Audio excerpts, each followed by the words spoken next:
In March 2020, Netflix debuted what might be its most shocking and binge-worthy true crime series to date. Tiger King tells the story of the rise and fall of Joseph Schreivogel, aka Joe Exotic, the charismatic proprietor of an exotic animal park in Oklahoma. But Exotic was more than just a zookeeper and a manager. He had a knack for self-promotion, positioning himself as just as much of an attraction as the close encounters with lions and tigers offered by his park. Tiger King describes in increasingly bizarre detail the complicated personal and professional life of Joe Exotic, which culminates in an elaborate assassination plot against Carole Baskin, a Florida-based operator of a wild cat preserve determined to get Joe's business, and others like it, shut down. It's also a story that involves other cat aficionados, polygamy, cult-like arrangements, exploitation, shady business practices, and accidental death.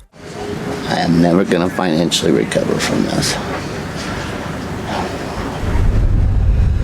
Despite 7 45-minute or so long episodes, filmmakers couldn't fit the entire story into Tiger King. Here are some pertinent details that didn't make it into the series.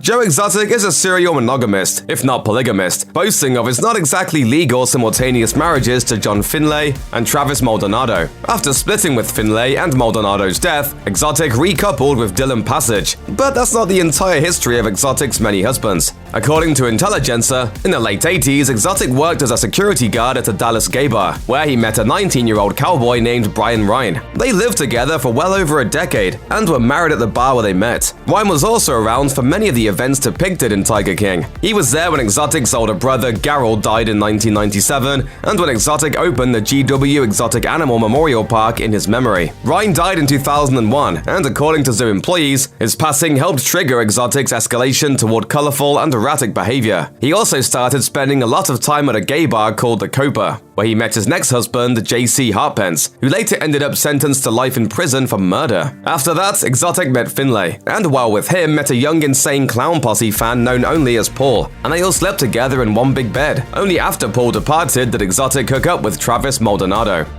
Joe Exotic engaged in more animal-related shenanigans and cheesy stabs at showmanship than a 7-part documentary could show. One of his endeavors was a magic act involving exotic animals, which he performed under the stage names Aaron Alex and Cody Ryan. His assistant, Aaron Stone, was a guest on the podcast Joe Exotic, Tiger King, and detailed some finer points and deeply unflattering moments from Exotic's magician stint. A big trick involved making a tiger magically appear on stage in a previously empty cage. A noisy explosion and some pyrotechnics provided the necessary misdirect, and those things also frightened the big cat, who would show up in the cage near the back, cringing in fear. Since seeing a tiger in distress could make an audience feel uneasy and make Exotic look bad, the magician decided to get rid of the tiger and bring in a sheep, which he spray-painted black and orange to resemble a tiger. Not only did audiences immediately recognize the painted sheep for what it was, but it was just as scared of the pyrotechnical effects. So there I am, hiding in a secret compartment, hugging a painted sheep. Joe Exotic tried to be a lot of things. He was a zoo-running businessman, an animal handler, and perhaps most inexplicably, a country music singer who wrote and performed songs very much about his own life as a tiger lover, and a few of his own personal grudges, of course. Those songs, loaded onto CDs sold in his park's gift shop, all seemed so very personal, and yet Exotic had little to do with the enterprise, apart from the marketing. According to Tiger King co-star and Exotic's arch-nemesis Carole Baskin, those aren't the Tiger King's golden pipes. Baskin said on the Big Cat Rescue blog, Joe Exotic only lip-synced to songs written and recorded by Vince Johnson and Danny Clinton. But she also added that she has emails from Johnson and Clinton, the alleged real musicians behind those tunes, to prove it. While viewers get a large overview of most every person involved in Tiger King, they don't learn all that much about Rick Kirkham. It's shown that he's a former Gonzo reporter for the tabloid TV show Inside Edition, who went to work as a producer of Joe Exotic's daily internet talk show. Viewers are left with the impression that Kirkham largely stayed out of the personally and legally devastating events everyone else in Tiger King engaged in, not counting how an unknown actor, heavily implied to be Exotic himself, burned Kirkham's studio, destroying hundreds of hours of possibly incriminating footage in the process. Boiling alive in a towering inferno of nothing but flames and fire. What's not shown in Tiger King is that Kirkham was the victim of a second mysterious arson, not long after he left the Joe Exotic compound. Kirkham moved a couple of hours away to Dallas and settled into an apartment, which caught fire when he was still in it. Kirkham was safely removed by firefighters, but his dog died in the blaze. Police never made an arrest for either fire.